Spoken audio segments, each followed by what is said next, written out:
30 times.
And stop. I think the hardest part is to teach our body emotionally what the future will feel like ahead of the actual experience.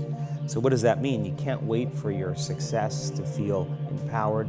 You can't wait for your wealth to feel abundant. You can't wait for your new relationship to feel love, or your healing to feel whole. I mean, that's the old model of reality, of cause and effect, you know, waiting for something outside of us to change how we feel inside of us. And when we feel better inside of us, we pay attention to whoever or whatever caused it. But what that means then is that from the Newtonian world is that most people spend their whole life living in lack, waiting for something to change out there. What do you mean the Newtonian world? The Newtonian world is all about the predictable. It's all about predicting the future. But the quantum model of reality is about causing an effect. The moment you start feeling abundant and worthy, you are generating wealth. The moment you're empowered and feel it, you're beginning to step towards your success. The moment you start feeling whole, your healing begins. And when you love yourself and you love all of life, you'll create an equal. And now you're causing an effect. And I think that's the difference between living as a victim in your world, saying, I am this way because of this person or that thing or this experience. They made me think and feel this way. When you switch that around, you become a creator of your world, and you start saying, my thinking and my feeling is changing an outcome in my life, and now that's a whole different game, and we start believing more that we're creators of reality.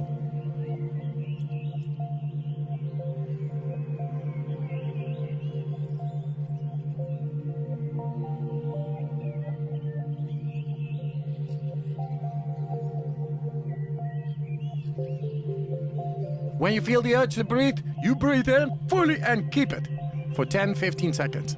Then that's one round. Fully in and keep it. And now you press your belly, the neck, and then the head. And now you are able to tap into the brainstem. And yeah, that's him. 30 times.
And stop. So how do we go from, okay, I have this negative emotion, it's controlling my life, it's got me in this cycle of, I think about this emotion, which triggers a chemical reaction, which trains my body to feel that way, which makes it easier, more likely I will do it again, and so now I'm in this vicious cycle. And unconscious, and it's unconscious. Right, and you said, does your thinking create your environment, or does your environment create your thinking, which I thought was really, really interesting. So how do we then go from that, like mechanistically, to begin this visualization process of something that's empowering? It's me in a different state, it's my future self. Is it meditation? Is it, what does that look like? If you're not being defined by a vision of the future, then you're left with the old memories of the past, and you will be predictable in your life. And if you wake up in the morning and you're not being defined by a vision of the future, as you see the same people and you go to the same places and you do the exact same thing at the exact same time, it's no longer that your personality is creating your personal reality. Now your personal reality is affecting or creating your personality.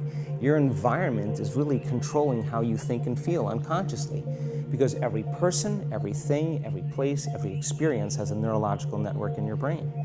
Every experience that you have with every person produces an emotion. So some people will use their boss to reaffirm their addiction to judgment. They'll use their enemy to reaffirm their addiction to hatred.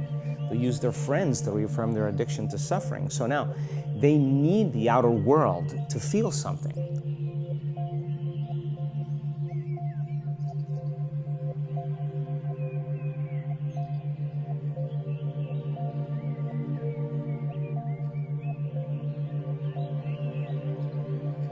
When you feel the urge to breathe, you breathe in fully and keep it for 10-15 seconds. Then that's one round. Fully in and keep it. And now you press your belly, the neck, and then the head. And now you are able to tap into the brainstem. And yeah, that's him. 30 times.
And stop.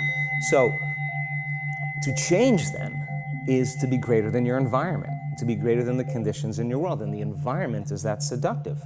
So then, why is meditation the tool? Well, let's sit down, let's close our eyes, let's disconnect from your outer environment. So if you're seeing less things, there's less stimulation going to your brain. If you're playing soft music or you have earplugs in, less sensory information coming to your brain, so you're disconnecting from your environment. If you can sit your body down and tell it to stay like an animal, stay right here. I'm gonna feed you when we're done. You can get up and check your emails, you can do all your texts, but right now, you're gonna sit there and obey me. So then, when you do that properly, and you're not eating anything or smelling anything or tasting anything, you're not up experiencing and feeling anything, you would have to agree with me that you're being defined by a thought, right? So when the body wants to go back to its emotional past, and you become aware that your attention is on that emotion, and where you place your attention is where you place your energy, you're siphoning your energy out of the present moment into the past, and you become aware of that. And you settle your body back down in the present moment, because it's saying, well, it's 8 o'clock. You normally get upset because you're in traffic around this time. And here you are sitting, and we're used to feeling anger, and you're off schedule. Oh, it's 11 o'clock, and you usually check your emails and judge everybody. Well, the body's looking for that predictable chemical state. Every time you become aware that you're doing that, and your body is craving those emotions, and you settle it back down into the present moment, you're telling the body it's no longer the mind, that you're the mind, and now your will is getting greater than the program. When you feel the urge to breathe, you breathe in fully and keep it for 10-15 seconds. Then that's one round. Fully in and keep it. And now you press your belly, the neck, and then the head. And now you are able to tap into the brainstem.